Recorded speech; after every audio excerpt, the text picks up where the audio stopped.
C'est quelque chose qui semble inacceptable et injuste pour nos enfants. Enfin, c'est complètement débile. Le choc des savoirs, c'est dire sans le dire, on va faire des classes poubelles.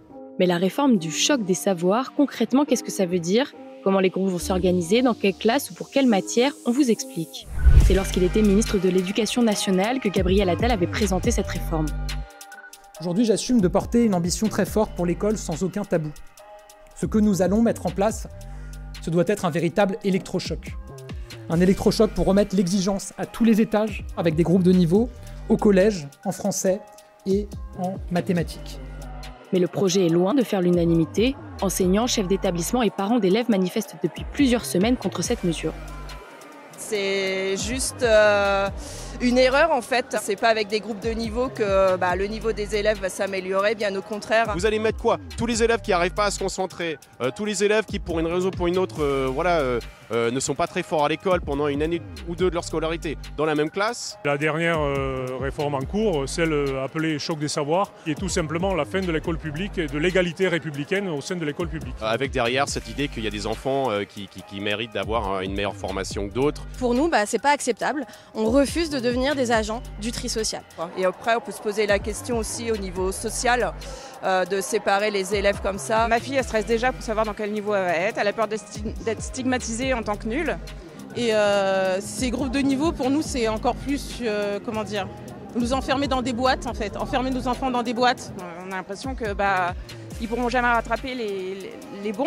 Enfin, les faibles ne pourront jamais rattraper les bons, puisque les bons seront toujours en avance. Et dans la foulée de l'étude PISA, ou Programme international pour le suivi des acquis des élèves, Gabriel Attal avait aussi dévoilé d'autres annonces destinées à rehausser le niveau des élèves.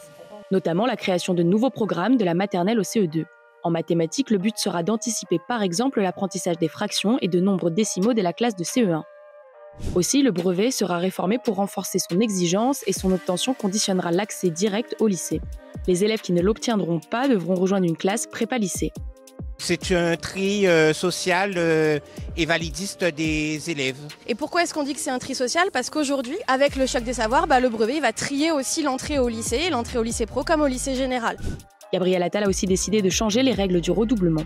Ce sont désormais les professeurs et non les familles qui auront le dernier mot sur cette mesure controversée. Peu acceptées, finalement, ces annonces cristallisent surtout, une nouvelle fois, des revendications comme le manque de moyens dans les établissements.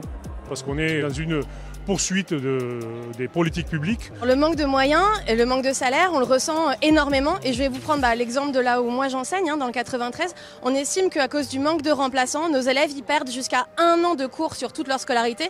Maintenant, ça a encore empiré depuis le Covid. On estime que c'est plus de 18 mois de cours qu'ils perdent. Et en fait, ça donne des endroits en France où il y a un déni du droit à l'éducation. La preuve, c'est qu'en fait, il n'y a pas que des postes de profs qui sont supprimés. Il y a aussi beaucoup de postes d'administrateurs dans les rectorats. On manque beaucoup d'AESH pour les enfants en situation de handicap.